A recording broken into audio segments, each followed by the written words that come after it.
Hi boys and girls, it's time for our daily story. Today's book is called Ada's Violin, the story of the recycled orchestra of Paraguay. This is about a group of people that live in a landfill. A landfill is where garbage goes. So when you throw your garbage away and you take that trash out, that trash gets sent to a landfill. And there's a group of people in Paraguay, that's another country in South America, and they're very poor and they live in the landfill. And they do something really, really special with the garbage that they have. So if you want to hear a story, say, I do. If you want to hear a story, say, I do. If you want to hear a story, then you're sitting nice and quiet. If you want to hear a story, say, I do. Here's our title page, Ada's Violin. Move this just a little bit so we can see better. There we go. Our author is Susan Hood. She wrote the words, and our illustrator is Sally Wern-Comport. She drew the pictures. Ada Rios grew up in a town made of trash. Every day at dawn, Ada heard the first garbage trucks rumble and roll down the road to Catiera. Beep, beep, beep.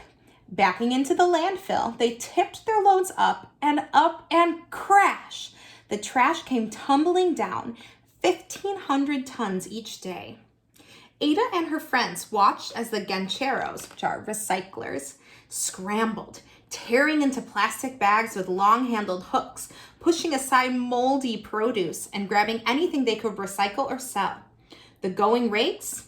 5 cents for a pound of cardboard, 10 cents for a pound of plastic. So every day the garbage trucks would dump the trash and people would go through it and try to find something that they could still use that didn't have to be thrown away. The noisy, stinking, sweltering slum was not the most nurturing neighborhood. Ada watched, eyes wide, but she didn't say much. And yet she liked to imagine each garbage truck was a box of surprises. One never knew what might be inside. Her father had found appliances, toys, perfumes, and antique watches. One woman even discovered a small box full of gold jewelry. Little did Ada know, there was a bigger surprise waiting for her in the landfill. Every day when Ada's parents went to work, Grandmother Miriam cared for Ada and her little sister, Noelia. Grandma loved to sing rock and roll songs from the 1960s. The girls grew up to the tunes of the Beatles, Simon and Garfunkel, and Creedence Clearwater Revival. Ada loved to sing too, but only when no one was listening. Ada's dad brightened the night with stories and songs of great musicians. He turned up the radio and pointed out the sounds each instrument made. Ada heard one above all the others. Zing went the strings of the violin. When the girls started school, Grandma returned to work as a recycler, collecting bottles and cans in the city. Classes let out at noon. That's like lunchtime. Young Ada was in charge of Noelia until her parents were done with work. At first, the girls stayed close to home, playing with Grandma Miriam's doggies and making sand cakes in the dirt. Soon they joined their cousins, playing hide and seek or a game of handball in the streets. In time, they ventured further away, walking down to the bodega, it's like a store, to get candy. But Ada noticed the teenagers hanging out in the alleys, grumbling about life in the landfill looming ahead. What would happen to them? To her? To her little sister? She watched as the older kids turned to gangs and got into fights. I want you to think about how it might feel growing up in a town that's made of garbage. All of the people that live in this town are very, very poor, and I think they're kind of worried about what will happen in the future.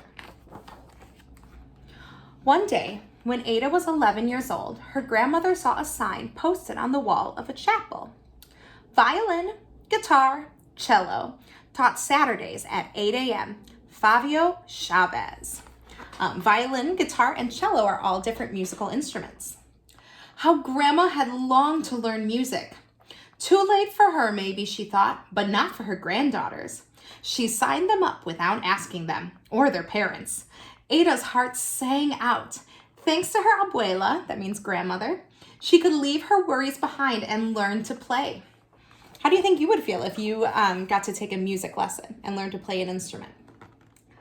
At the first class, the teacher, Fabio Chavez, had 3 guitars and 2 violins to share.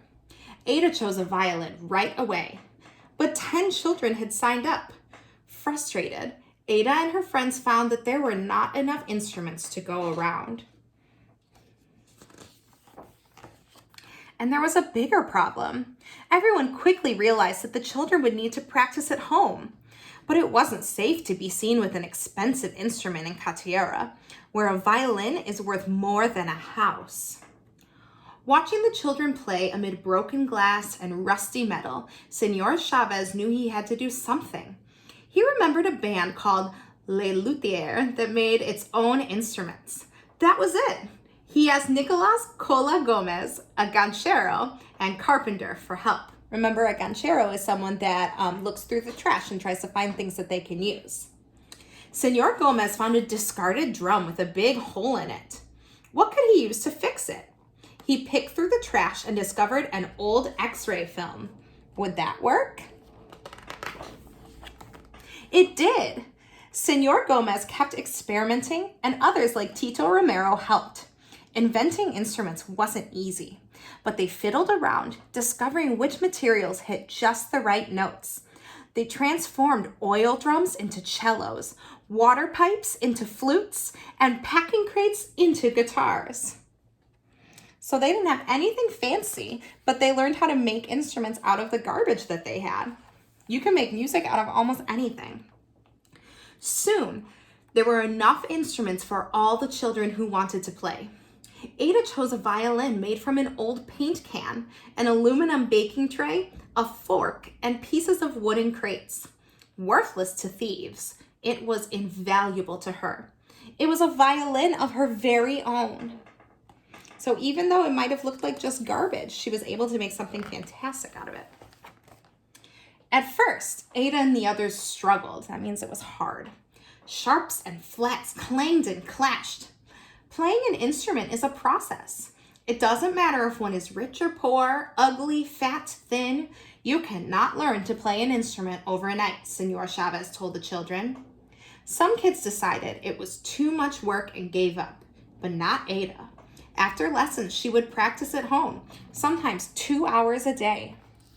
Just like how it takes us a lot of time and a lot of practice to learn how to read and to write, it takes a long time and a lot of practice to learn how to play an instrument. In time, the screeches, twangs, and tweets hit all the right notes. Their class became a small island where Chavez taught them to respect themselves and one another. Be kind. Always say please and thank you. Say you're sorry. Be dedicated when you commit to something, Senor Chavez told the children. Soon, the ragtag crew of kids learned to tune in, to listen to one another, to band together. The recycled orchestra was born. From then on, there was something new in the air in Catiera. Gancheros, the people searching through the trash, trudging home from the landfill, might lift their heads to hear the sound of Ada's violin, or the strains of Bebe's cello, or the strum of Noelia's guitar. A symphony of sound helped to lift them beyond the heat, the stench, and their aching backs. With her violin, Ada could close her eyes and imagine a different life. She could soar on the high, bright, bittersweet notes to a place far away. She could be who she was meant to be. As Ada's skill grew, so did her confidence. Once timid, that means she was shy, she now took center stage playing solos, playing all by herself. She helped teach the younger children too. Her teachers and fellow students took note. When she was 12 years old, Ada was named a first violinist. Imagine, she was first at something. That means that she was like the best violin player in the whole orchestra, and she was like a leader, okay? Shortly after, she and her 39 fellow musicians were invited to perform concerts in Catiera, and later in the nearby capital city of Asuncion. Word of this extraordinary orchestra spread. Soon, they were asked to perform in other cities and even other countries. Ada and her friends flew on their first airplane, stayed in their first hotel, swam in the bright blue waters of Rio de Janeiro, sampled their first pastries and pineapple, and saw sights they never imagined. The world dazzled them just as they dazzled the world. There are pictures of all the different places they went around performing to. When Ada was 16, the orchestra received a very special invitation. They were asked to tour with a world-famous rock band. More than 35,000 people awaited them at their first concert stop in Bogota, Colombia. Ada was more than nervous. How would you feel if you had to play an instrument in front of a huge crowd of people? I know some of us got kind of nervous when we performed on our stage at school. Ada didn't know how to enter or how to greet the audience. She went blank. She saw a giant stage with glaring lights and heard people screaming. But she didn't have to worry. As the recycled orchestra took the stage, the people who had paid to see the rock band cheered for them. The enormous audience sang and swayed to the music as the orchestra played. And as their performance came to a close, a crescendo of cheers, chants, and applause resounded across the park. That means that the audience clapped for them. They said, "Good job." The astonished kids bowed, grinning at one another. They had discovered the surprise waiting in the landfill. Buried in the trash was music, and buried in themselves was something to be proud of. The end. So boys and girls, in this story, it's actually, this is based on a true story. In Paraguay, there is a real recycled orchestra. And these are real kids who took the trash and learned how to play musical instruments out of them. I've attached a video of the real recycled orchestra so you can watch them play. It's pretty amazing. So if you think that at home you don't have anything you can use to make music, remember that these people made music just out of garbage. And we can use things around our house to make music and to learn all the time, okay? Thanks for listening, boys and girls. I'll see you later.